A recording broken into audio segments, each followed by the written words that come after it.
स्वागत लघुनंदन के हमें दर्शन हो रहे हैं, हमारा बहुत पुण्य का सौभाग्य है। गुरुदेव, जब भी कोई अच्छा काम होना होता है, जब भी कोई धार्मिक अनुष्ठान या कोई अच्छा काम होना शुरू होता है, उसके पहले विघ्न उपद्रव बहुत पैदा हो जाते हैं। तो गुरुदेव, उनकी क्या आयु कर्म ऐसा बंद हो चुका होता है या नीच कर्म का कर चुके होते हैं तो उनको ऐसा कर्म प्रबल पुण्य ये पाप उदय में आता है उनका? देखिए माँ, नीतिकार कहते हैं कि श्रेयांसी बहु विघ्नानि, जिस कार्य में विघ्न ना आए वो श्रेष्ठ कार्य नहीं है। श्रेष्ठ कार्य में विघ्न आते ही है। देखो, आप शादी होती कोई विघ्न नहीं आता, फटाफट हो जाती है ना। मंदिर बनाना हो तो बड़े विघ्न आते हैं। श्रेष्ठ कार्यों में कभी विघ्न ना आए तो मतलब वो श्रेष्ठ नहीं है। श्रेष्ठ कार्यों में विघ्न आते हैं।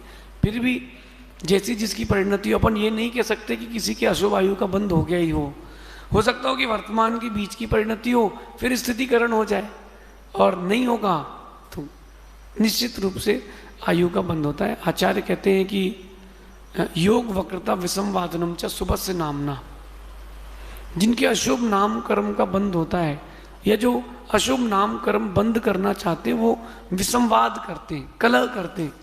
विसंवाद मतलब किसी भी बात को लेकर के भी, चाहे बच्चे बच्चे क्यों ना लड़े। एक बच्चे ने दूसरे बच्चे की चप्पल छुपा दी, छोटी बहन ने बड़ी बहन की मूंछ बना दी रात को सोते समय, अब हो गया विवाद। ये विसंवाद जो है वो अशुभ नाम कर्म का उदय ही देगा, बंद ही देगा। फिर रोते रहता है व्यक्ति, क्योंकि अशुभ जो नाम कर्म जो है वो चित्रकार की तरह है। वो चित्रकार की तरह है, वो जैसा रंग चाहे वैसा भर देता है। फिर आड़ा तेरा शरीर, फिर मन की अशुद्धि, और भी बहुत सारी चीज़ें आ जाती हैं। ये सब नाम कर्म है, और ज़रूरी नहीं है कि जिसने अगर कोई उपद्रव किया हो या किसी ने कोई विसंवाद किया हो तो उसके बंद हो चुका हो। हाँ, हो सकता है कि उसका बंद हो चुका हो, क्योंकि हो सकता है बीच में वो स्थितिकरण करके अपने आप को सुधार भी ले। ये भी हो सकता है कि वो अपनी कुछ पाप की परिणति कम भी कर ले। आप देखो कि राजा श्रेणिक के जीव ने सप्तम नरक की आयु से प्रथम नरक की जघन्य आयु, मतलब मध्यम आयु कैसे बांध ली, परिणति बदल गई थी। ऐसे ही कथानक ये आता है आगम में कि मकरध्वज नाम का जीव था। मकरध्वज राजपुत्र था, और उसने अष्टानिका में मांस खाया, बैल का पैर काट के खाया। राजा ने उसको मृत्यु दंड दे दिया। पिता ने पुत्र को मृत्यु दंड दे दिया गुस्से में। मंत्री ने कहा कि तुम लोग भाग जाओ, दीक्षा ले लो। दीक्षा ले ली उसने, और मुनि प्रायश्चित लिया। ध्यान रखना, मुनि दीक्षा लेना ही सारे पापों का प्रायश्चित है। प्रायश्चित लेकर के वो आचार्य परमेष्ठी से बात करके श्रद्धान के साथ स्वाध्याय करके बैठा।